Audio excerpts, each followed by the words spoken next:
Profit taking. All right, taking profits part 1. So I prefer to break up my trade into 3 parts regarding profit targets. Prior to entering, I need to have a plan to do that, whether with 3 futures contracts, 3 stock options, or 100 shares of stock, just for example. As discussed before in the improving our average section, I like to take my first profit on the first move in my direction.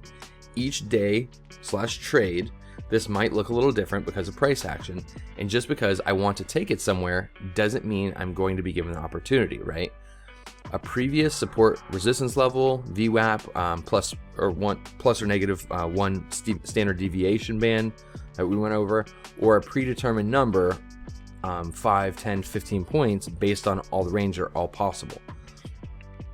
Just be consistent so that you can track results, and ideally we would tweak the targets based on volatility, right? So just to break that down real quick, like I mentioned, the arbitrary 6-point level, right, when we were talking about the previous example, right? A good one, like I mentioned, would be the ADR, right? So we use like I think it's like a 14 ADR on our daily chart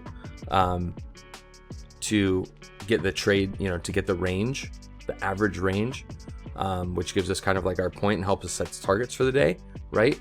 You can use that on an intraday level or whatever time frame you're trading, right? Bring that into a 5-minute chart or an hourly chart, 15-minute chart, right? And again, it's going to give you a 14 period average, so a 14 average for each previous bar, right? That represents 1 time slot on that time frame, right? It's going to give you an average of the previous 14. So what that's going to do is it's going to show you the immediate. So let's see, so 14 on a 5-minute chart, right? That's going to show you the average over the last a little over an hour of what the range is for that. So that gives you a very real sense of the volatility that's happening inside of that time frame, and is going to give you a really good idea of what that target might be or might look like, right? And again, you can play it a little bit conservative inside of that.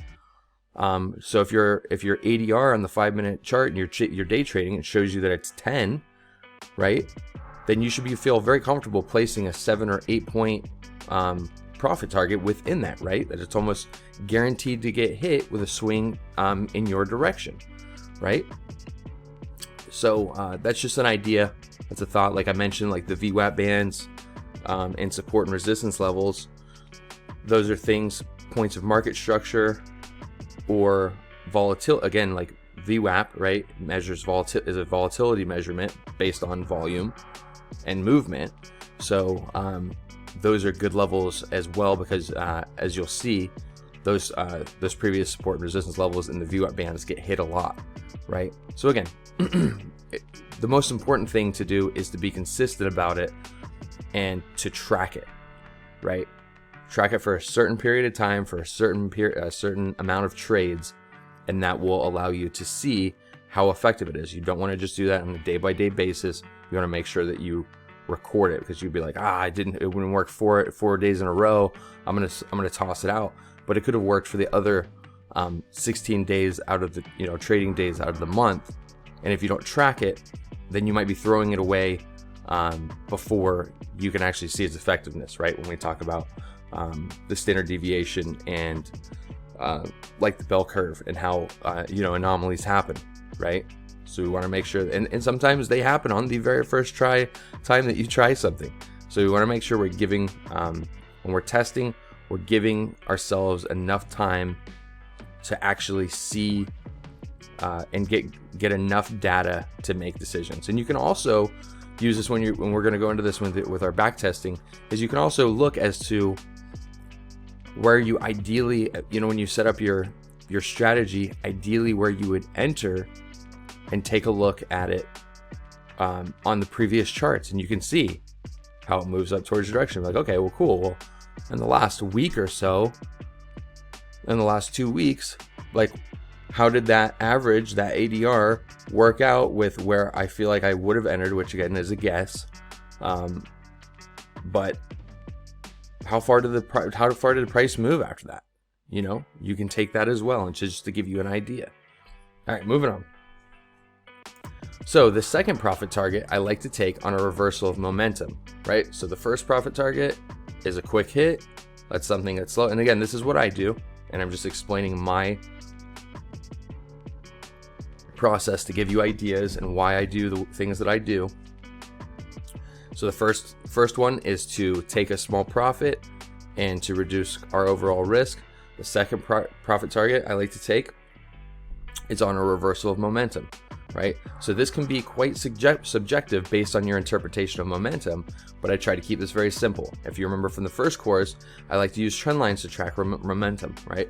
We know that trendline acceleration happens from heightened buying and selling pressure, and that is generally not sustainable. So ideally, we would take our second portion off after the second or third acceleration trendline is broken, right? And so all that has to do with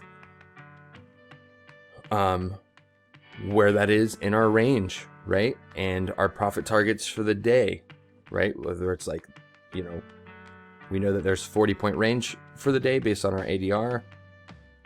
If momentum is just going crazy, it's going bonkers, right? And it heads all the way to 35 points, then yeah, that's a great place. We may even want to take our whole entire trade off at that point, expecting that most of the day is going to be done, and then just wait for a pullback at that point, and get back in with the contract, right? So it just depends on where that falls. But what I like to do is taking advantage of the price action while it's happening, especially the parts that we know that aren't sustainable. Okay, at least momentum is probably gonna reverse, and we're more than likely gonna get another chance to get back in, or maybe not, and we just take it and we're happy with what we have for the day, right?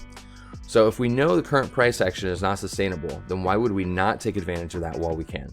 And that's the thought process behind it. With that kind of momentum, a solid pullback is all but guaranteed, so we have a process to re-enter once we pull back to a solid support level or percentage as well. See, I get off on these tangents, and then sometimes I just need to keep reading so that I finish the thought that I already had. But it's good. That means I'm in alignment. All right, taking profits part 2. The last third of profit is taken when we get a reversal signal. Once the longest trend line has been broken, momentum for our time frame, which means momentum for our time frame is completely reversed, or at the end of the trading session if the trend has persisted all day. So this is how we take full advantage of a trading environment and maximize the utility and profit of each phase of profit taking. Not exiting all at once allows us to catch those sudden surprise moves in our direction as well, since you can never tell when they're going to happen. Though one thing is for sure, you cannot participate in a move that is happening if you are not already in it. However, if your research and data collected shows that you are most profitable in certain markets holding your entire position, then exiting all at once, then so be it. This is about tying your risk profile and the way your mind is geared to create the most profitable strategy for you. Like I said, I have met people who are successful with both, but by far and large, the multiple profit taking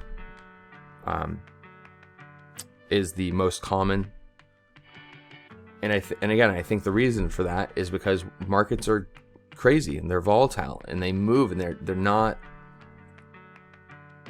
My kind of idea is that if you're buying and selling all at once, you're trying to perfectly time the market, which is something that can't happen.